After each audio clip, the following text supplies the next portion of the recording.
Can you believe it's been over a decade since Inception came out? And yet it's still one of those movies we just can't stop talking about, right? So, what is it about this incredibly complicated heist movie that just hooks us in and doesn't let go? What if the whole thing is an even deeper puzzle than we ever imagined? Okay, let's get into it. So here's our game plan. We're going to take this masterpiece apart, piece by piece. First, we'll dive into Christopher Nolan's signature style, the blueprint, if you will. Then we'll get into the nitty-gritty of the film's dream logic. After that, we'll uncover some seriously cool hidden codes in the characters' names, explore a really powerful theory about trauma, and, you guessed it, we're going to tackle that ending. All right, first things first. To really get what's going on in Inception, you have to understand the architect behind it all, Christopher Nolan. He has a very specific way of building his movies, a kind of cinematic blueprint he uses again and again. The film theorist David Bordwell absolutely nailed it here. What makes Nolan, well, Nolan, isn't just that he tells complex stories. It's that he's obsessed. He takes a handful of narrative tricks and just keeps refining them, pushing them to their absolute limit with every single film. So think about it. His movies are basically these giant, intricate puzzles, right? He loves nonlinear plots, stories inside of stories, and he's always playing with big ideas like time, memory, and how we see reality. He loves mazes, paradoxes, and, this is a big one, he'd much rather build a spinning hallway for real than just create it with a computer. All of it is designed to pull us deep inside the heads of his characters. Okay, so now that we've got the blueprint, let's zoom in on Inception itself. We're going to break down the complex rules Nolan created for this dream world. And trust me, this is where the maze starts to get really, really cool. The film's entire structure is built on this fascinating idea called a modular narrative. So instead of one single story moving forward, Nolan breaks it up into these distinct little chunks, the different dream levels, and then he weaves them all together. It's what makes time in the movie feel so flexible, so strange. And then he's got this other brilliant trick up his sleeve called paralypsis. All that means is he deliberately holds back key information from us. Think about it. We have no idea what really happened with Cobb's wife, Mal, or where that spinning top even came from until way later in the movie. He's feeding us just enough to keep us hooked and always guessing. This is so key to his style. He shows, he doesn't just tell. A lesser movie would just have a character explain all the rules in a big, boring speech. But Nolan? No way. He throws us right in. We learn how to build dreams as Ariadne is learning. We feel the danger of a kick right along with the team. He makes us part of the crew.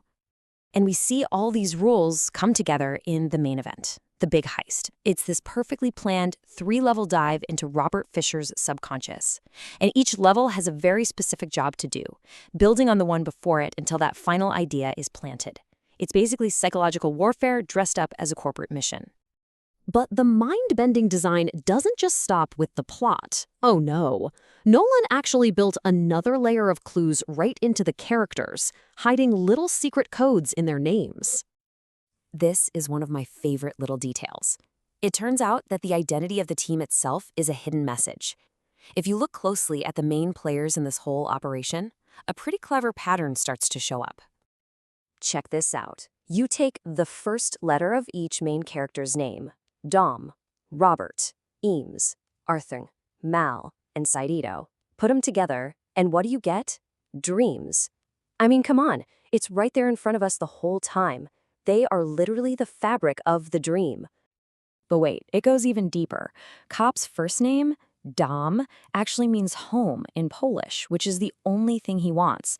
And his last name, Cobb, is a lot like Quab, a word for dream in some languages. And then there's Ariadne, the architect. Her name is taken straight from Greek mythology. She was the mistress of the labyrinth, the one who helped the hero escape the maze. How perfect is that?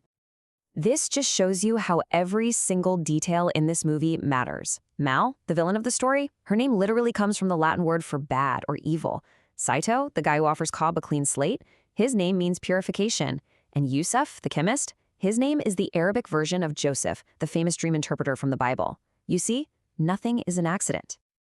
Okay, so we've got all these layers of plot and symbolism. But what if they're all just a cover for an even deeper story? What if the heist isn't really about a corporation at all?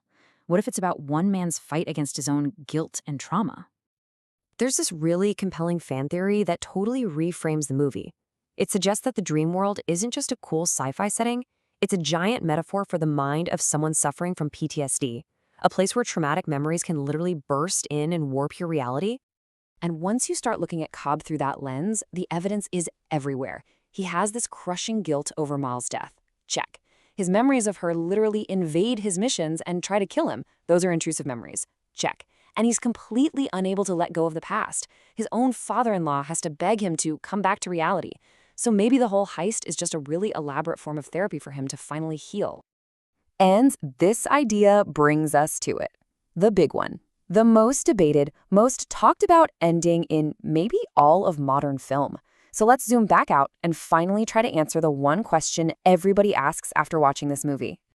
The debate just never ends because Nolan brilliantly gives us evidence for both sides. For Team Reality, you can clearly see the top wobble a bit, which it never does in a dream. Plus, Michael Caine himself said Nolan told him his scenes are always reality. But for Team Dream, that top spins for a really long time, and some people swear the kids are wearing the exact same clothes from Cobb's memories. But here's the thing. Maybe, just maybe, we're all asking the wrong question. Christopher Nolan himself has said that the most important part of that scene is that Cobb spins the top and then walks away. He doesn't even wait to see if it falls. He doesn't care anymore. The real ending of the film isn't a physics problem. It's an emotional one. Cobb has finally let go of the guilt that's been haunting him. He's faced that twisted memory of Mal, and he's made his peace. So he doesn't need to check reality anymore because he's found his home. He can finally just be with his kids. That's his reality. Which leaves us with one last, kind of mind-bending thought to chew on. If Cobb got to a place where it doesn't matter to him whether he's dreaming or not because he's happy, well, should it matter to us? It kind of throws that age-old philosophical question right in our faces. How can any of us be 100% sure that we aren't dreaming right now?